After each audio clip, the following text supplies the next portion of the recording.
Welcome back to our final vlog. Today we're here with myself, Melinda, Claire and Kim. We're in Utrecht and we're going to talk about the decision-making progress. We chose this topic because it happens all the time and for everybody it happens differently. So that's very interesting. The trend we're focusing on right now is that the millennials, our target audience in the Netherlands, really care about the life of animals and farmers, and we're going to see how that influences the decision making. I just don't see the point in hurting animals for food, because nowadays everything is just so easily accessible. There's enough nutritions or substitutes for it, so I just don't see the point in killing animals and causing unnecessary pain. Millennials are starting to realize that they value animals and that they wish for them to have a good life. Also because sometimes in the media it's in a bad light with how they are treated, and that creates a bad image of how it's going to happen sometimes with farms and slaughter centers.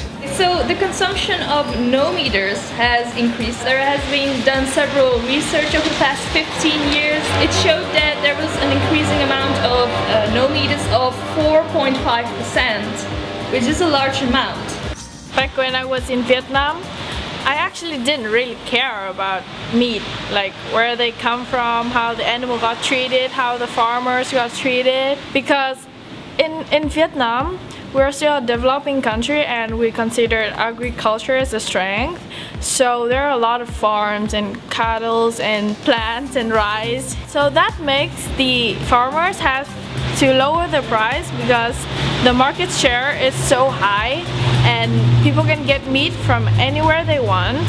But when I moved to the Netherlands, I start to notice that I pay a lot of attention to the meat quality and how the farmer got treated, how the farmer got paid. I started to become a flexitarian. I eat less meat and I buy more quality meat than I did before. For me, these differences happen because of the social influence and also the culture influence. In the Netherlands, people care a lot about how animals got treated and how farmers got to pay, but in Vietnam we actually don't. So if I live here, I didn't buy good quality meat and I didn't care about how animals got treated, how farmers got treated. I feel excluded.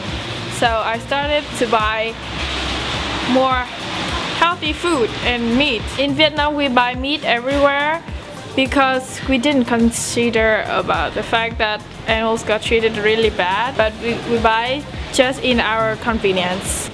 Okay, so I don't really care about the trend because, well, the funny thing is, my father used to be a farmer, my grandpa used to be a farmer, my nephew is still a farmer, but I just don't care because I am more focused on what the price of the product is instead of what the farmers get for money.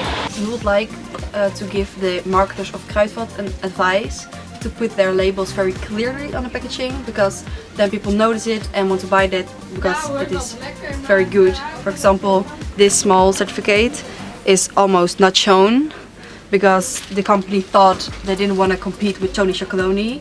However, if they should put it very big on there, they would perhaps get more customers because people give value to this certificate, and it's also cheaper than Tony Chocolonely. So our advice is to put your labels very clearly on your packaging. Another company that isn't doing that well with this trend is Albert Heijn. In the documentary they showed that they still don't have the free-range chicken in their assortment, so their assortment is pretty small.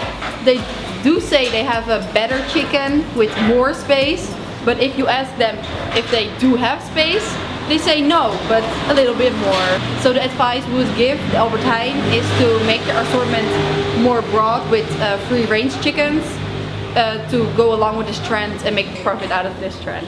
Our general advice we want to give marketers is that they need to have very broad assortment with different kinds of meats, like free-range chickens or chocolate that gives a fair share to its farmers. Second of all, we would advise the marketers to put clear big labels on the products to show if they're good or bad. Last but not least, we want to give the marketers the advice to make advertisements or camera spots about this kind of meat and make people aware. We can do this with sad music to feel empathy, and also with celebrities to have a bigger influence on those people who are fans. Two things that can explain my behavior of this is my family, because they spend a lot of time choosing the right product, so I grew up with this. Also, they watch a lot of documentaries which teach me a lot of things which I care about. And also exposure is a very big thing for me, because if I see sad animals or human beings, I'm likely to help them, and the camera spots about sad animals really trigger me.